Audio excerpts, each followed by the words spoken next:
eyebrow tutorial. And don't mind my skin, it's been really bad lately, but we're working on that. So the first step is maintaining your eyebrows. Mine are just so thick and they're always going crazy. So I use these scissors to trim the bits that are getting really long and then tweezers to like keep the shape. And I find that the more often you do it, the easier it is and the less work you have to do. So that's kind of the trick. You just got to do it like every few days. Then for the actual brow routine, I always just start by like brushing out my eyebrows with one of these spoolies. And then I use the Maybelline Builder Brow. This is in shade Black Brown. And I kind of start by drawing like 2 lines in the middle where I want the brows to start.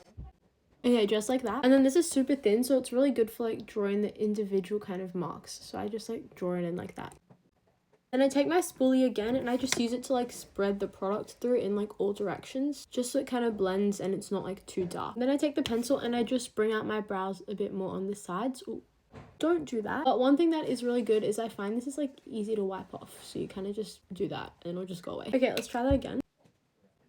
And then I kind of do the same thing just to keep the pencil in the right direction. After that, sometimes I use gel, in which case you can use the gel on this side of the Builder Brow, which is super convenient for like when you're traveling. Or I'll use this MCO Beauty gel because the applicator is like really good. But what I prefer doing if I have like an extra 30 seconds is using this. This is the Revolution Beauty Soap Brow. And basically it just looks like that on the inside. And I take this spray bottle with water, or you can just use like a tap, and you just wet it a little bit. And then there's a spoolie inside, and you just kind of like scrape some of it out onto the spool. And then this, I just feel like it gives your eyebrows a lot of volume and it really like holds the shape all day. The one thing is just make sure not to wet this too much, otherwise there'll just be like way too much product on here. And then that is pretty much the eyebrow routine. And yeah, I hope that this routine helped you. Bye guys!